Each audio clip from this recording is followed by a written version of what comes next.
but I probably won't be posting it until probably Friday or Saturday-ish. Okay, so I kind of wanted to pick up where we were in class the other day. And there are a few more parts of chapter 14 that I'd like to go over. And then there are selected parts of chapter 15 that are also going to help you answer some of the questions. Not on the first genetics problem handout that we started working on, but that second one that had the spring problems on it, as well as prepare for the rest of the material for this next exam. So just as a reminder, the next test will be chapters 12, the cell cycle, 13, meiosis, 14, Mendel and the gene idea, and most of 15. All right, so the first thing that we need to talk about is there is some traits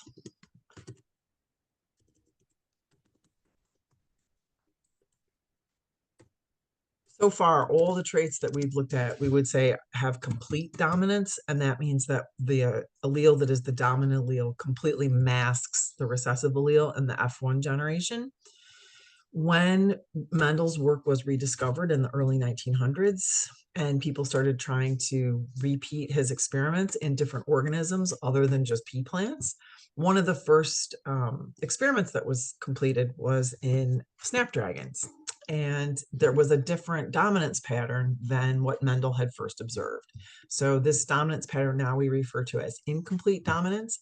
And that means sort of just like it sounds. It means that the dominant allele does, and I'll put that in all capitals, does not completely mask the recessive allele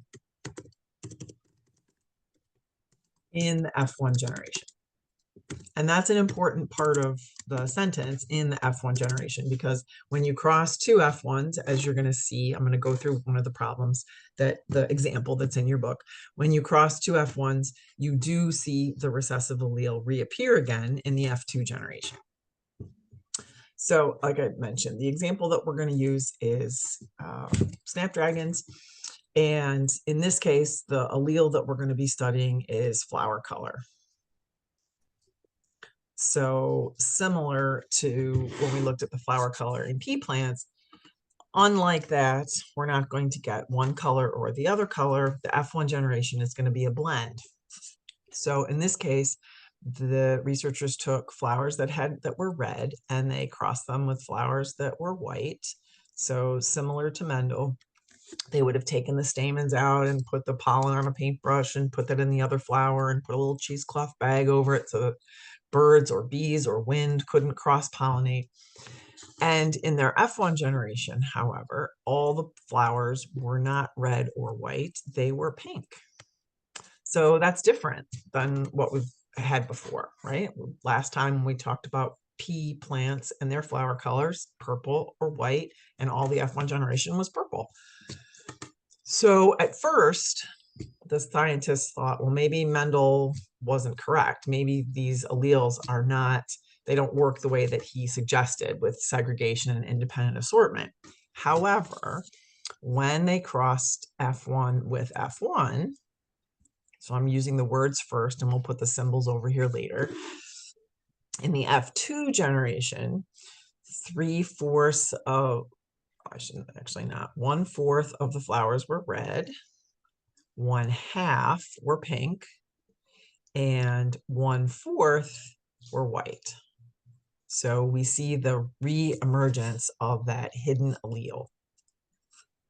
Okay, so I'm going to do the Punnett square next to this so that you guys can see it.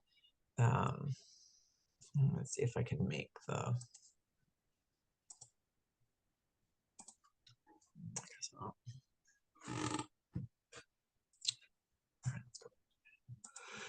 Okay, so I'll just put them over here. Now, some people change how they represent the alleles. My personal preference, especially in BIO1, I'm just going to keep using the letter of the dominant allele. So I'm just going to use a capital R and a lowercase r. But if you're following along in your textbook, you're going to see it's going to start to do this. They're going to use C for flower color, and then they're going to put a superscript above that of either a capital R or actually a W. So capital R for red and color, the allele for color, and when they put a W for white. And then the only way that you would get a pink flower, of course, would be if you would have one red and one white like that. I personally, like I mentioned, I don't care which way you guys want to do it or which way you want to show it to me on the exam. Either way is perfectly fine. I prefer to just use the capitals and the lower cases.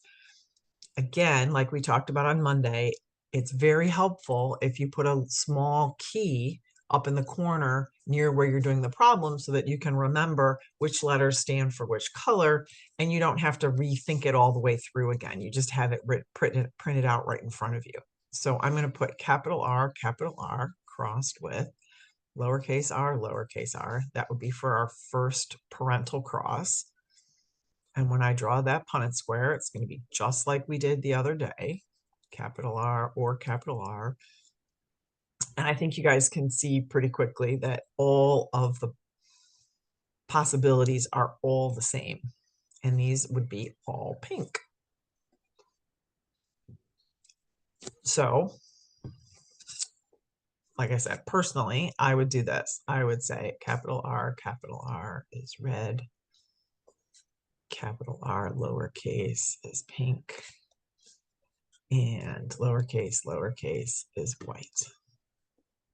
Flowers, right? And I would put flower color or something above the top of it. I usually actually draw a circle around it or a square so that I can find it really quickly when I'm actually finishing the problem. So all the F1 generation are pink. That's their phenotype, remember. Their genotype would be capital R, lowercase r, meaning they're heterozygous. They have one of each of the alleles.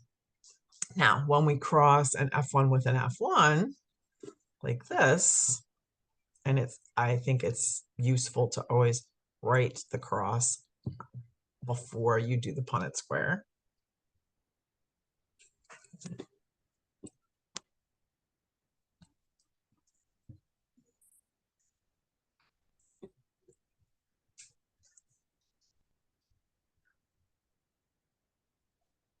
I'm just going to make you guys a little smaller. Actually, I'm going to take me away. There we go.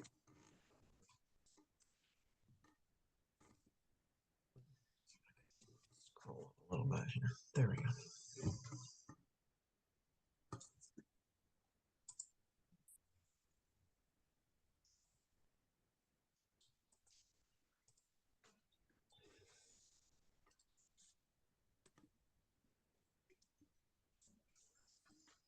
I'm not going to put my Punnett square over here. Sorry, I made it quite large. There we go. So now when I go ahead and put my capital R, lowercase r, because I'm making my F2 generation, capital R, lowercase r, right? Because I'm crossing the F1 with the F1. Now I'm going to get 2 copies of capital R or homozygous dominant. I'm going to see 2 of the offspring are going to be heterozygous and have one of each of the traits. And one is going to have 2 lowercase r's or 2 of the recessive traits, and that's going to show the white phenotype. So what would be appropriate next to this box is for your answer for the question, because probably the question will be, what are the colors of the flowers, or what are the phenotypes of the flowers, or like the genetics problems that we started on Monday, often it says, what would be the appearance of the flowers? All means the same thing. Again, it would be appropriate to write 1/4 red, 1/2 pink, and 1/4 white. Professor, what this is pertaining to? Petra, we're talking about incomplete dominance. So if you look at the screen that I'm sharing, up at the top, there's a definition, and we're talking about flower color, and it's in your textbook on page 279. Okay. So these are extensions to Mendel's principles. On your homework assignment, they're going to ask you in the genetics problems, they're going to ask you to do a incomplete dominant problem that is going to have two traits. So instead of having a Punnett square with 4 boxes, like I did in the demonstration here, it will be just like the other Punnett squares that you did for the squash that have both a color and a shape. In this case, it's going to be flower color and a leaf shape.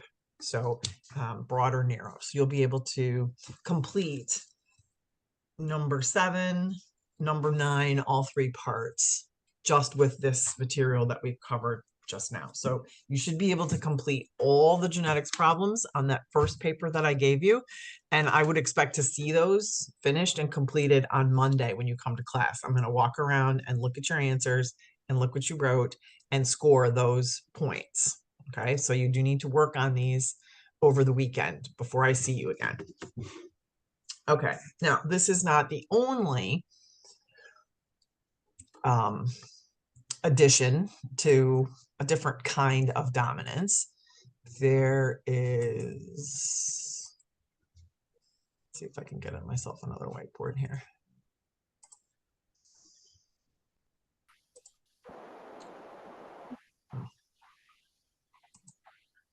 How can I have more? Okay, there, I have a new one, maybe. There we go. Okay, so another variation on this is going to be codominance. And again, I will type it first, and then I will show you an example of a problem.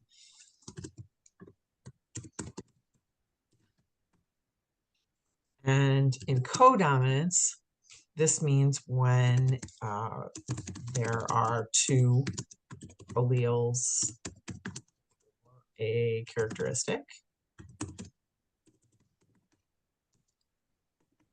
both are present in the phenotype. So it's sort of intuitive, right? It's saying, you know, codominant and incomplete dominance. One was not completely dominant over the other. Codominance, both alleles show up in the phenotype. So an example of this is in humans. There are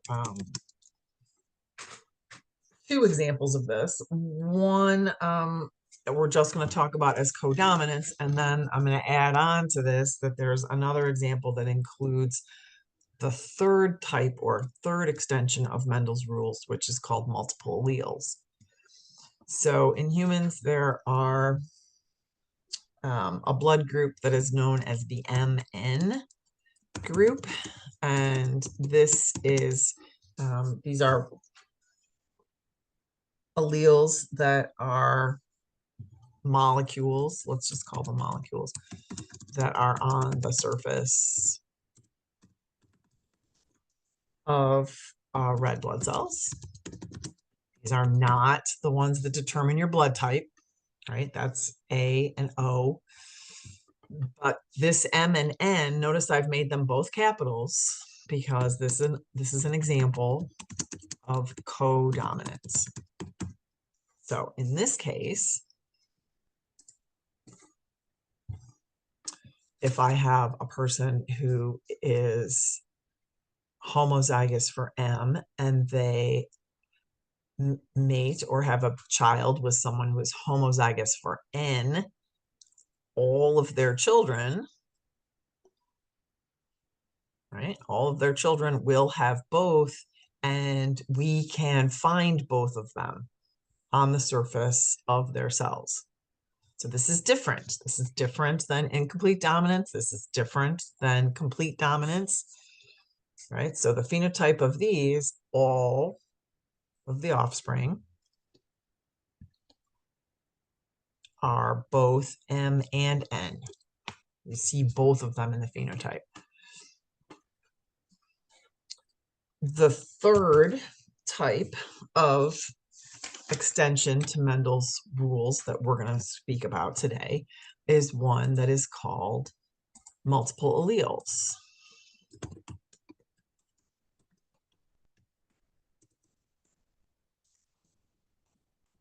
And again, the name tells you pretty much what it means. In the case of multiple alleles, oops, I put 3 L's in there, sorry.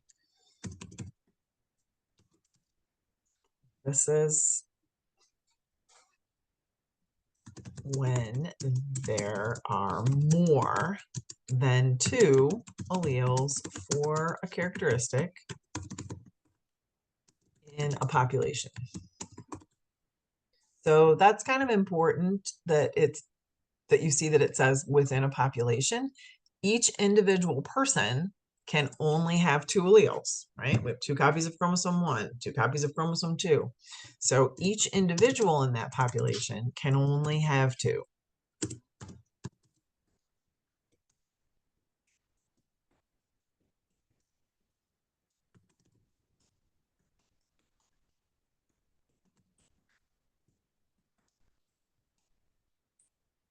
Okay. So the example that we usually use for this is blood groups in humans.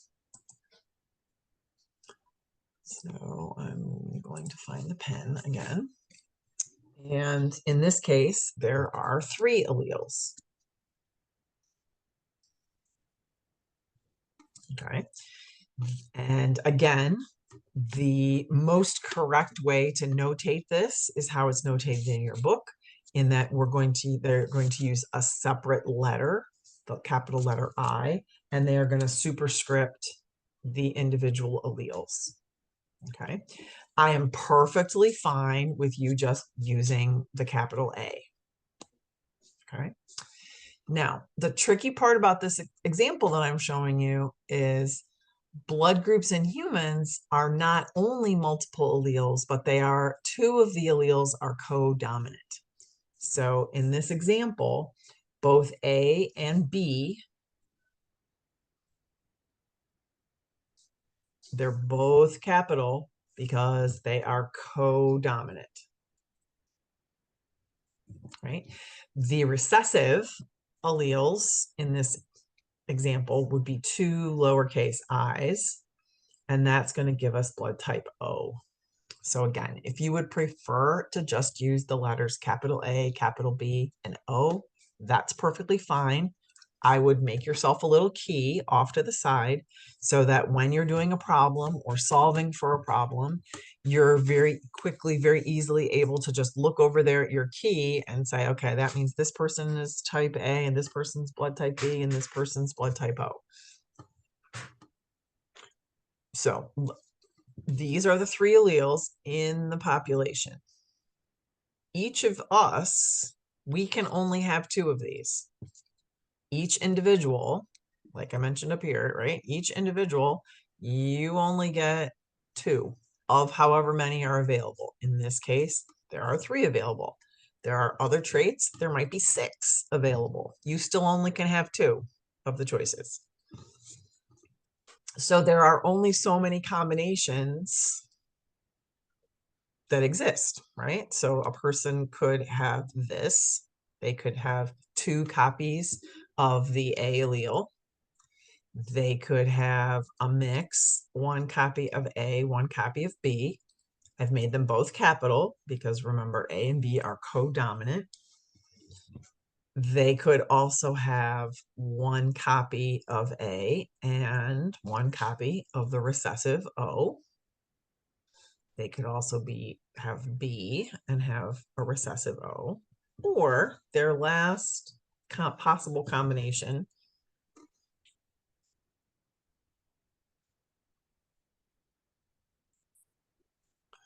would be 2 O's, right? I like to usually make those lowercase to remind myself that those are the recessive, but again, whatever you do is fine as long as you show me a key or what letters that you're using of this particular combination. Some students prefer to do it this way, right? You can put capital A, and then in that case, if we were notating this person, right, we could also notate them like that with a lowercase I to represent the O. Your choice. In your textbook, they're going to use the capital I with the superscript. Again, Doesn't matter to me. If this is easier for you to just use A and O and B, that's fine.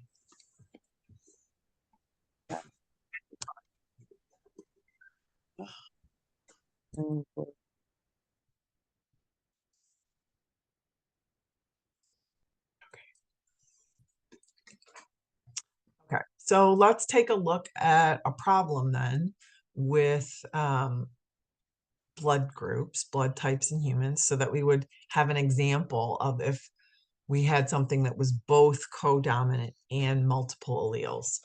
And I'm gonna try to add another whiteboard. I don't know where my tool is for that anymore, because I'm gonna have another page. There we go.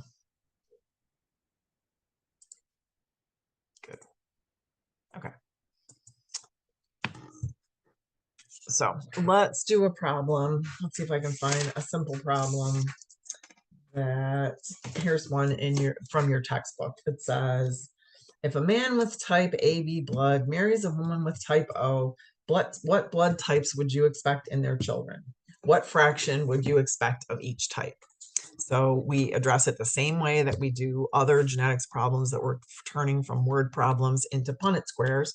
Try to remember that this is just one characteristic, right? It's one thing. It's not something that needs a box of 16, because we're not talking about two different characteristics. We're just talking about the blood type.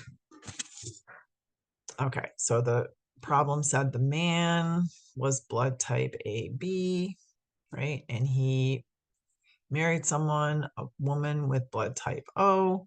So I'm going to give her 2 O's, because if she's blood type O, the only way that is expressed is as the recessive, right? And the question, remember in the worksheet that I gave you about how to turn genetics word problems into Punnett squares, remember when we're finished, we want to go back and be sure that we answer the question. This part just shows us how to set up the Punnett square.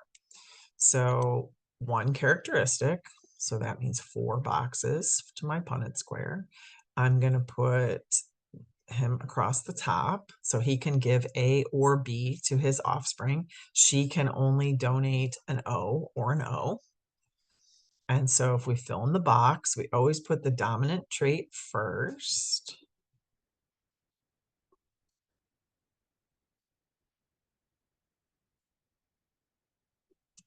Okay. I usually would suggest to go right now, before you even read what the rest of the question says. Right now, I would look at this and write to the side of it. Okay, so what are my phenotypes and what are my genotypes? And in the case of phenotypes, I have 1/2 blood type A, 1/2 blood type B, right? Their genotypes, I have 1/2 big A, little o, and 1/2 big B, little o.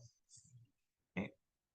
Now I can go back and look and see what the question was and be sure that I've given the answer to the right of the box. Because remember, just like I told you guys on Monday, each part of this question, when I ask it to you on a quiz or a test, you're going to get a point. Let's see, I can make it red. You're going to get a point for this part, writing out what the cross is. You're going to get 1 or 2 points for doing the correct Punnett square. And then you're going to get 1 or 2 points for actually answering the question. So the question in the book, and literally it's on page 283. I'm taking it right out of the end of this section in your textbook. Right? So if a man with blood type A marries a woman with blood type O, what blood types would you expect in their children? Okay, so we would expect they would be type A or type B. And what fraction would you expect for each? Okay, so we've definitely answered the question, right? It would be best, I would say, if you would indicate the phenotype, that's the blood types that their children have. I would write blood types of children. Right? And somehow indicate also the percentages or the fractions. Half of them will be blood type A, half of them will be blood type O. Done. You've covered all the bases.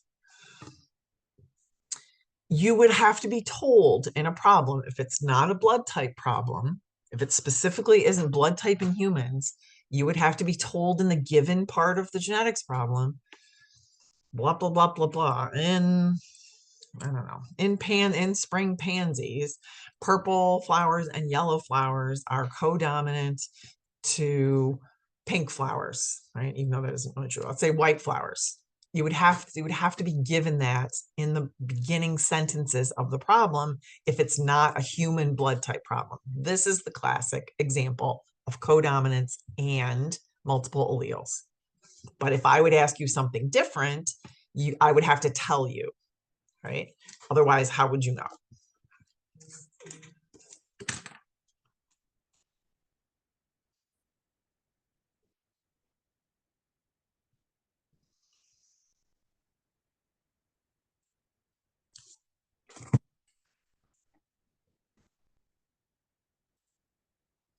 Okay, so that takes us to the bottom of page 280.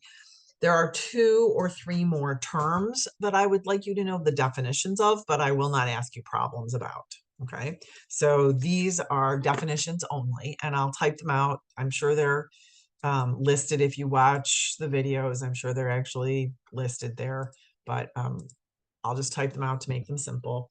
So another situation that might show offspring that at first glance appear to be different than Mendel's rules would be something that we call pleiotropy.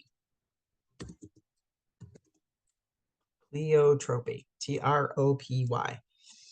And pleiotropy is when we are talking about a single gene that influences multiple characteristics in the phenotype. So it's usually a physiological situation where some protein that's being made or not being made, some enzyme that's not working, affects multiple organs or multiple parts of the individual. And the example that your book gives, I believe, is for sickle trait and cystic fibrosis, right? It's a single gene, but it affects many parts of the organism. So like with cystic fibrosis, right? It's a deficiency in a chloride ion channel, so that excess mucus is produced, there's excess coughing, there's difficulty overcoming infections. And so all these other systems are affected because of this one gene that's in the lung. Similar with sickle trait, having a sickle-shaped red blood cell impacts not just the transport of oxygen around, but sometimes it can cause inflammation in an organ like a spleen or a liver or a kidney. Sometimes those red blood cells can get stuck someplace else and cause a minor stroke. So that would be an example of pleiotropy, where it's one gene, but it influences multiple characteristics in the phenotype. Again, you're not going to solve a problem for that. You just need to know the definition. Another example that you need to know the definition of is, it's almost kind of the opposite of this. They're called polygenic traits, or you will also see them called quantitative traits. Quantitative characteristics. We should use the word characteristics.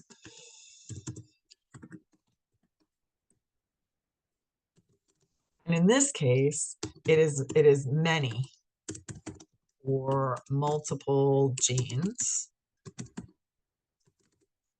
alleles, that control, let's just say, that influence one part of the phenotype. The reason we call them polygenic traits is that because often, if it's a large population, this will show as a bell-shaped curve with a few individuals on each of the ends of the curve, and then most of the individuals falling in that middle portion of the curve. And the example oftentimes that we give is like height in humans, right? There is not a single gene that you have, or 6 different genes or 6 different alleles that give you your exact height. There is multiple genes that all influence how tall you end up to be. And if we took all the students at Camden County College, for example, and we lined them all up by height, we would most likely see a bell-shaped curve. That's why it's called a quantitative trait. So if we took every student and we put them and lined them up in the quad, there'd be a few students that were very short, like let's say under 5 feet. And there would be a few students over, let's go like 6'5" or 6'6", right? But most of the students would fall in the center of that curve. That's what we mean by a bell-shaped curve, right? Again, I'm not going to ask you to do a problem with pleiotropy or polygenic traits, but I do expect you to know the definitions of them for the test. And there's one more that I'm going to add, and that is epistasis. But I think I'm going to need another whiteboard for that.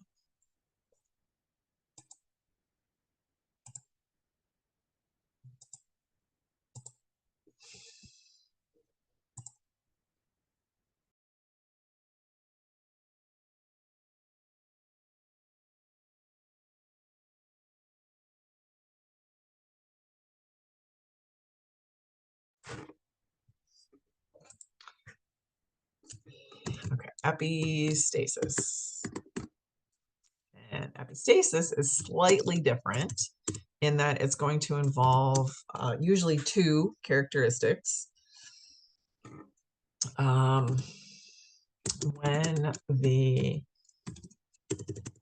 let's say when one allele influences or literally controls the expression of another allele for the same trait or characteristic.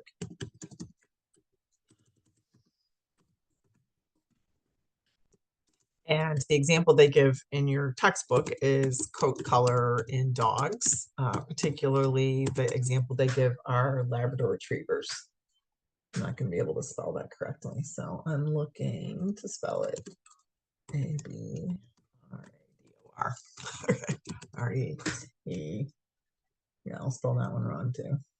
I-E-V-E-R-S. Okay, Labrador retrievers.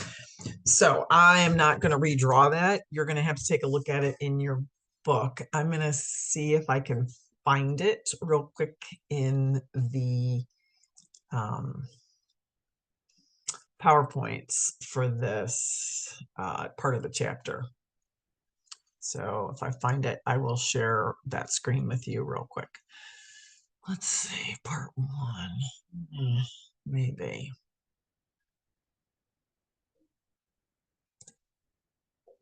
Yeah, it looks like I just embedded it in there.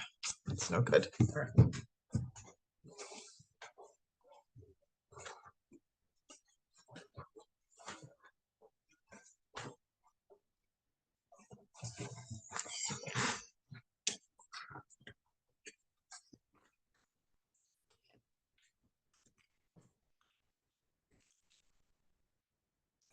Go back to you guys. Give me one more chance if I can find it on my trusty thumb drive that I usually bring to class.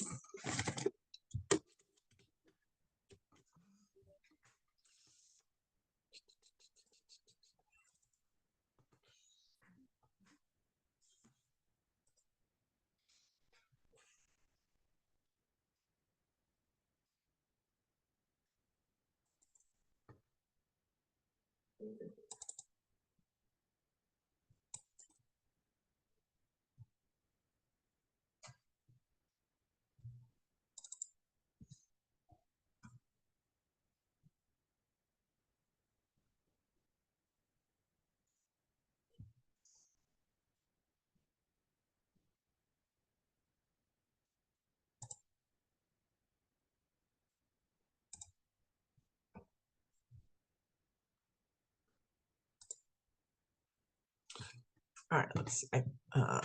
Sorry, I think I have to close my whiteboards. Minimize, minimize. I haven't done this in a while. It's my bad. All right, let me get rid of, close the whiteboard, and let me share this other screen with you. This one.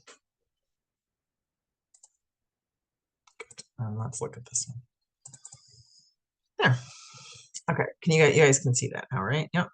Somebody just give me a thumbs up so I know. Yeah.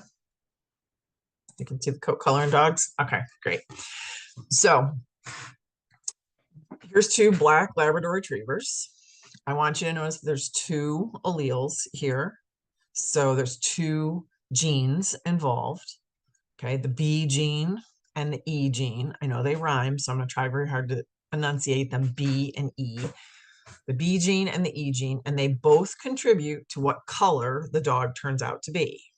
Okay, so we have these two black Labrador retrievers, and I want you to notice they're heterozygous for each of the alleles, meaning they have one capital, one lowercase for B, and one capital and one lowercase for E.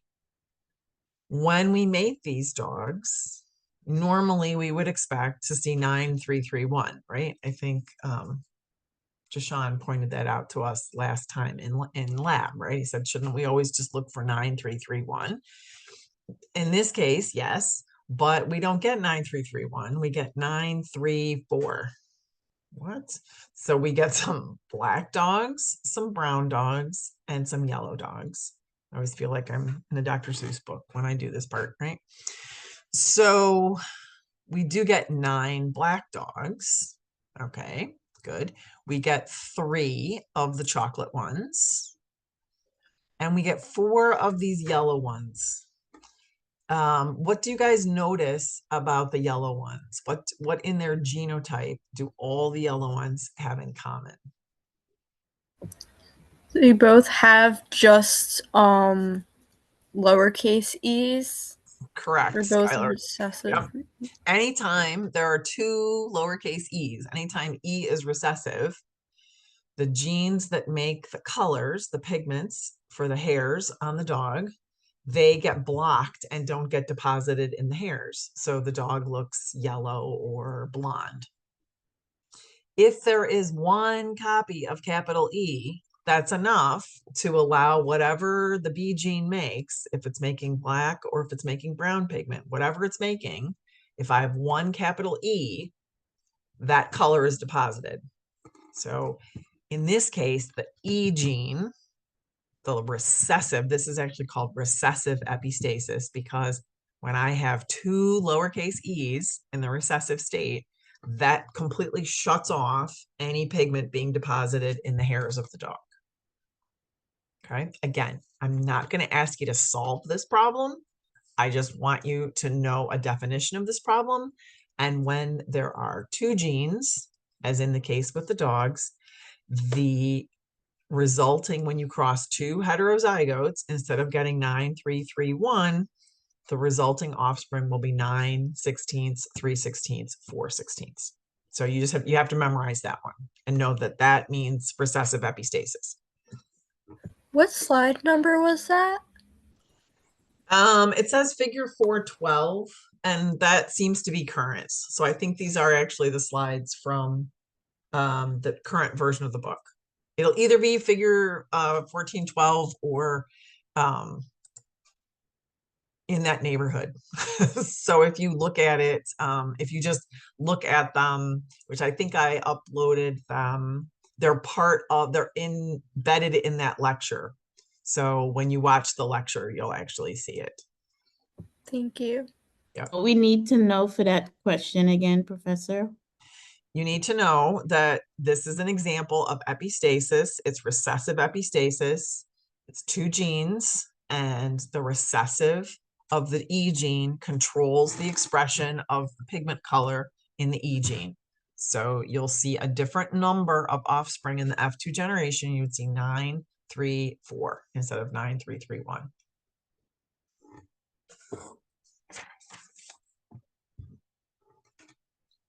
Now, this gets really complicated really quickly because when we are talking about a trait that is polygenic or quantitative, right? So there's lots of different versions, and it also has multiple alleles.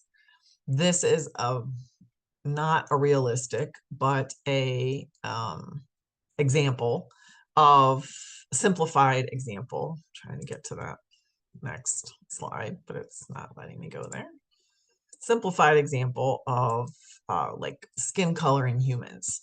Okay, and it's trying to show us that it's a quantitative trait because we can see there are very few true albinos and there are very few true people that have all the alleles for the darkest pigment. Most of us are somewhere in between. And again, this is a super simplified version. I think your book actually says how many alleles there are. I'm going to peek because I can't remember exactly and I don't want to say the wrong thing.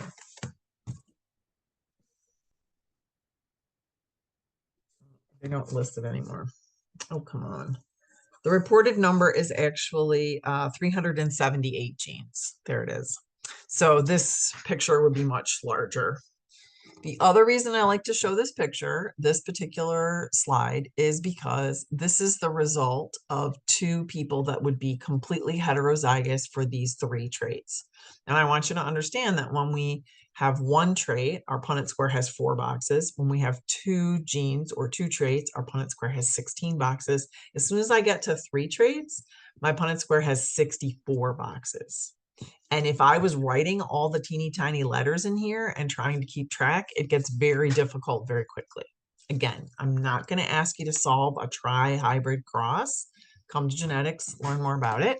But I want you to be aware that these exceptions or extensions that we've just talked about can make the Punnett squares really complicated really quickly, right? The examples that we're doing for problems in class are super simplified versions. Okay, and then we talked a little bit about pedigrees in my recollection, but this is an example of a pedigree. I'm trying to get, let's see if I can move that here, get rid of that. Hide the quick access bar. I don't want to see that anymore. All right, let me just make this picture big. Ugh.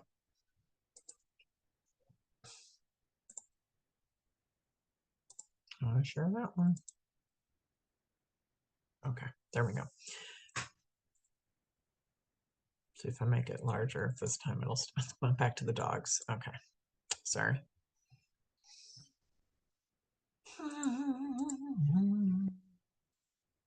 Keep it small then.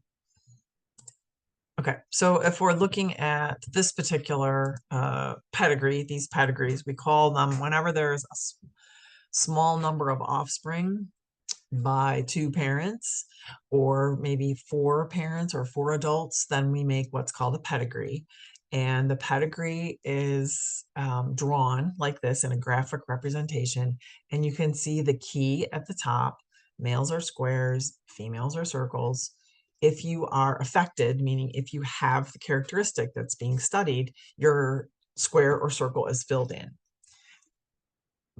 A line between 2 people means that they've had children. And then you can see that the second generation, you can see that the children are listed in birth order. So in this case, they had a girl, a boy, a boy, a boy. And in this case, so this is a different family. They had 2 girls, right? When this girl mated with this man, they had produced 2 girls in the 3rd generation, and one of them has a clear widow's peak and the other one does not, right? So she's affected, so she gets filled in, and she is not affected, so she gets a plain circle.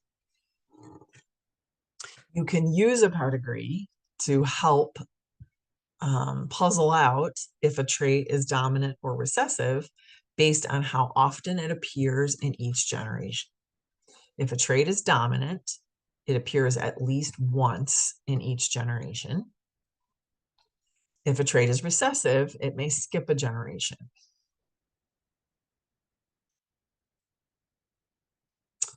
So I wanted to show you that. And then I think that's just bigger people. And then these are some examples of traits in humans that are dominant or recessive. Sorry. Put that. So this is albinism, or being an albino. So these two little girls are sisters, and albinism or being albino is recessive, right? So this would be two parents that are each carriers for a trait. Sometimes on a pedigree, a carrier will be depicted as with a straight line and half colored in. So this little girl, what we would say is normal in quotes, right? Because she has pigment in her skin. This little girl is an albino. True albinos also have red eyes or reddish eyes because even their irises don't have any color. This is a recessive trait. One that usually surprises students is this slide coming up. This is dwarfism, achondroplasia, and that's actually a dominant trait in humans. So if you have a capital D, you have a 50-50, and you marry or mate with someone who does not have, it was not a dwarf, then there is a 50-50 chance that your children will be dwarfs because it is a dominant characteristic. Just counterintuitive, I know, but it's what actually is true. The last little piece of this chapter is about genetic testing. So I do want to talk about that briefly. So here is a person doing some genetic testing. Most of it is done with blood draws, and it is done now almost directly onto a microtiter plate where there are pieces of DNA already loaded on these plates to look for common abnormalities, genetic abnormalities. But this is the schematic that shows the difference between the two major types of genetic testing where cells are actually grown and chromosomes are examined. One of them that most of us are familiar with is amniocentesis. And in amniocentesis, I need you to notice that they're actually taking fluid from the amniotic sac, right? So they're injecting a needle and drawing out fluid. Look at the size of the fetus, right? This usually occurs between weeks 16 and 18 or 19. The fluid is centrifuged. Some tests can be done directly from the fluid, from the cells, but most of the time, the cells need to be grown in tissue culture for 2 to 3 weeks. And then the testing can be done as well as the actual karyotype. So showing all the chromosomes with their banding patterns and looking for abnormalities, missing chromosomes, additional chromosomes, chromosomes with extra pieces. Chorionic villus sampling can be done much earlier. Notice how much smaller the fetus is in this case. And literally the fetal cells can be tested because you're only getting fetal cells. You're not getting fetal cells and maternal cells that you have to separate and grow and get more of the cells before you can do the test. You can directly get enough cells from the sample size. And so this takes several hours. So the results would come back in on the outside, maybe 3 days. Okay.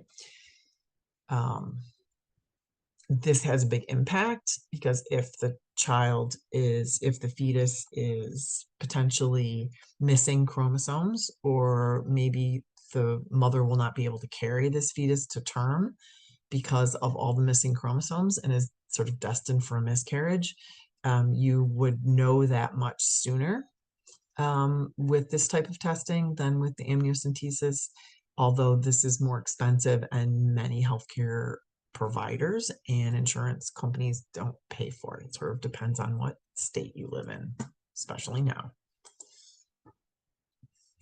And that's the end of 14. So I'm going to stop there. Once the fetus is actually born, there are also newborn screenings that can be done. I wanted to go back to my other whiteboards. How do I find those? Oh.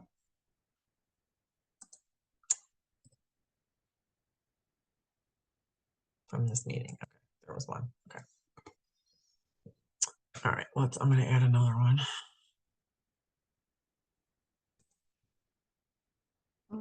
Add a page.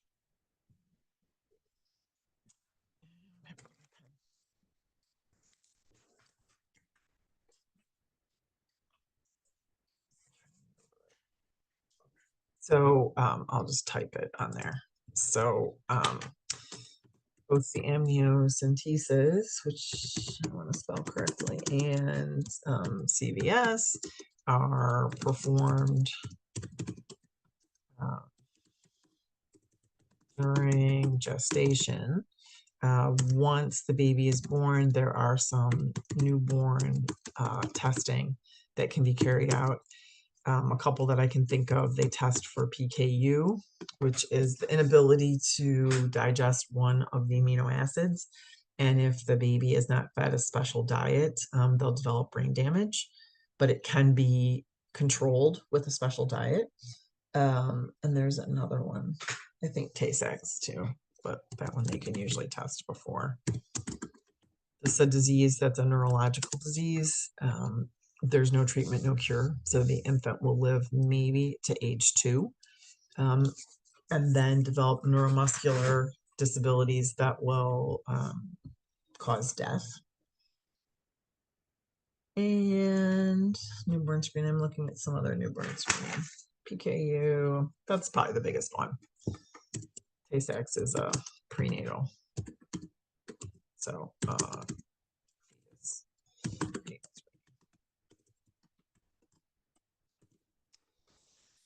PKU is a newborn, so I should put that on a second line so you don't get them confused. Okay, that's the end of 14. So now you should be able to finish all of the problems on the first page. So I'm going to stop there. I'm going to stop the recording there, and